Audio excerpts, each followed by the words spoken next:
ਰਤਨ ਟਾਟਾ ਦੇ ਬੇहद ਹੀ ਕਰੀਬੀ ਮੰਨੇ ਜਾਂਦੇ ਸ਼ਾਂਤਨੂ ਨੂੰ ਆਖਿਰ ਪੁਲਿਸ ਨੇ ਅੰਤਮ ਯਾਤਰਾ ਵਿੱਚ ਜਾਣ ਤੋਂ ਕਿਉਂ ਰੋਕ ਲਿਆ। ਪਹਿਲਾਂ ਤੁਹਾਨੂੰ ਦੱਸ ਦਈਏ ਕਿ ਆਖਿਰ ਕੌਣ ਹੈ ਸ਼ਾਂਤਨੂ। ਸ਼ਾਂਤਨੂ ਰਤਨ ਨਵਲ ਟਾਟਾ ਦੇ ਬਹੁਤ ਹੀ ਕਰੀਬੀ ਯੰਗ ਦੋਸਤ ਨੇ। ਇੰਨਾ ਹੀ ਨਹੀਂ, ਦੋਸਤੀ ਦੇ ਨਾਲ ਸ਼ਾਂਤਨੂ ਟਾਟਾ ਟਰਸਟ ਦੇ ਡਿਪਟੀ ਜਨਰਲ ਮੈਨੇਜਰ ਵੀ ਨੇ। ਤੇ ਜਦੋਂ ਸ਼ਾਂਤਨੂ ਨੂੰ ਰੋਕਿਆ ਗਿਆ ਤਾਂ ਇਸ ਦੀ ਇੱਕ ਵੀਡੀਓ ਵੀ ਸੋਸ਼ਲ ਮੀਡੀਆ ਤੇ ਵਾਇਰਲ ਹੋ ਗਈ। ਪੁਲਿਸ ਨੇ ਸ਼ਾਂਤਨੂ ਨੂੰ ਰੋਕਿਆ ਤਾਂ ਸ਼ਾਂਤਨੂ ਨੇ ਕਿਹਾ ਕਿ ਉਸ ਦੀ ਇਹ ਬਾਈਕ ਰਤਨ ਟਾਟਾ ਦੇ ਕਾਫਿਲੇ ਦੀ ਪਾਇਲਟ ਬਾਈਕ ਹੈ। ਜੇ ਬਾਈਕ ਅੱਗੇ ਨਾ ਗਈ ਤਾਂ ਕਾਫਿਲਾ ਵੀ ਅੱਗੇ ਨਹੀਂ ਵਧੇਗਾ। ਫਿਰ ਪੁਲਿਸ ਨੇ ਗੱਲਬਾਤ ਕਰਕੇ ਸ਼ਾਂਤਨੂ ਨੂੰ ਜਾਣ ਦਿੱਤਾ। ਦੱਸ ਦਈਏ ਕਿ ਸ਼ਾਂਤਨੂ ਰਤਨ ਟਾਟਾ ਦੇ ਸਭ ਤੋਂ ਕਰੀਬੀ ਯੰਗ ਦੋਸਤ ਸਨ। ਉਮਰ ਦਾ ਭਾਵੇਂ ਫਾਸਲਾ ਜ਼ਿਆਦਾ ਹੈ ਪਰ ਬੌਂਡਿੰਗ ਇੰਨੀ ਕਿ ਪੱਕੇ ਦੋਸਤਾਂ ਦੇ ਵਿੱਚ ਵੀ ਇੰਨੀ ਨਾ ਹੋਵੇ। ਤਾਂ ਹੀ ਰਤਨ ਟਾਟਾ ਦੀ ਅੰਤਿਮ ਯਾਤਰਾ 'ਚ ਹਰ ਜਗ੍ਹਾ ਸ਼ਾਂਤਨੂ ਨੂੰ ਦੇਖਿਆ ਗਿਆ।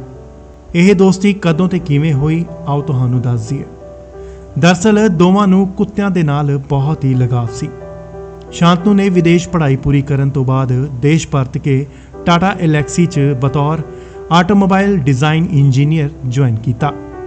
ਆਪਣੇ ਕੈਰੀਅਰ ਦੀ ਸ਼ੁਰੂਆਤੀ ਦਿਨਾਂ 'ਚ ਹੀ ਸ਼ਾਂਤਨੂ ਨੇ ਦੇਖਿਆ ਕਿ ਰਾਤ ਸੜਕਾਂ ਤੇ ਸੁੱਤੇ ਪਏ ਕੁੱਤਿਆਂ ਨੂੰ ਕਾਰਾਂ ਜਦੋਂ ਹਿੱਟ ਕਰਦੀਆਂ ਨੇ ਜਾਂ ਤਾਂ ਉਹਨਾਂ ਨੂੰ ਸੱਟ ਲੱਗ ਜਾਂਦੀ ਹੈ ਤੇ ਜਾਂ ਉਹਨਾਂ ਦੀ ਮੌਤ ਹੋ ਜਾਂਦੀ ਹੈ। ਜਿਸ ਦੇ ਚੱਲਦਿਆਂ ਸ਼ਾਂਤਨੂ ਨੇ 2015 'ਚ ਮੋਟੋਪੋਸ ਨਾਂ ਦੀ ਇੱਕ ਸੰਸਥਾ ਬਣਾਈ, ਜਿਸ ਵਿੱਚ ਕੁੱਤਿਆਂ ਦੇ ਗਲਿਆਂ ਦੇ ਵਿੱਚ ਰਿਫਲੈਕਟਰ ਵਾਲੇ ਪੱਟੇ ਪਾਏ ਜਾਂਦੇ ਸਨ ਤਾਂ ਜੋ ਰਾਤ ਨੂੰ ਦੂਰੋਂ ਆਉਂਦੀ ਕਾਰ ਇਹਨਾਂ ਨੂੰ ਦੇਖ ਸਕੇ।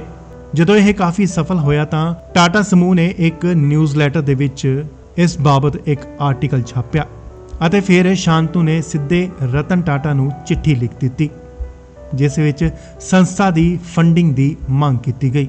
ਜਦੋਂ ਰਤਨ ਟਾਟਾ ਨੇ ਇਸ ਆਰਟੀਕਲ ਬਾਰੇ ਪੜ੍ਹਿਆ ਤਾਂ ਸ਼ਾਂਤਨੂ ਦਾ ਇਹ ਆਈਡੀਆ ਰਤਨ ਟਾਟਾ ਨੂੰ ਬਹੁਤ ਹੀ ਪਸੰਦ ਆਇਆ, ਕਿਉਂਕਿ ਰਤਨ ਟਾਟਾ ਵੀ ਇੱਕ ਡੌਗ ਲਵਰ ਨੇ। ਉਹ ਕੁੱਤਿਆਂ ਨੂੰ ਬਹੁਤ ਹੀ ਪਿਆਰ ਕਰਦੇ ਨੇ। ਰਤਨ ਟਾਟਾ ਨੇ ਸ਼ਾਂਤਨੂ ਨੂੰ ਮਿਲਣ ਲਈ ਆਪਣੇ ਕੋਲ ਮੁੰਬਈ ਬੁਲਾਇਆ। ਫਿਰ ਇਹਨਾਂ ਦੋਹਾਂ ਦੇ ਵਿੱਚ ਪੱਕੀ ਦੋਸਤੀ ਦੀ ਸ਼ੁਰੂਆਤ ਹੋ ਗਈ। ਨਾ ਹੀ ਉੱਥੇ ਸ਼ਾਂਤਨੂ ਨੂੰ ਫੰਡਿੰਗ ਮਿਲੀ, ਬਲਕਿ ਸ਼ਾਂਤਨੂ ਨੂੰ ਟਾਟਾ ਦਾ ਇੱਕ ਵੱਡਾ ਹਿੱਸਾ ਬਣਨ ਦਾ ਵੀ ਆਫਰ ਦਿੱਤਾ ਗਿਆ।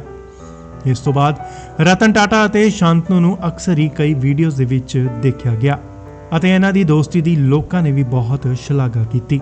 ਦੋਵਾਂ ਨੇ ਇਸ ਤੋਂ ਬਾਅਦ ਕਈ ਸੰਸਥਾਵਾਂ ਵੀ ਬਣਾਈਆਂ, ਜਿਨ੍ਹਾਂ ਚੋਂ ਇੱਕ ਚਰਚਾ 'ਚ ਰਹੀ good fellows.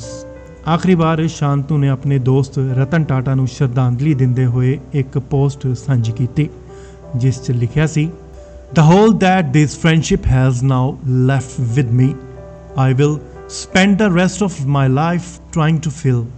Grief is the price to pay for love. Goodbye, my dear lighthouse.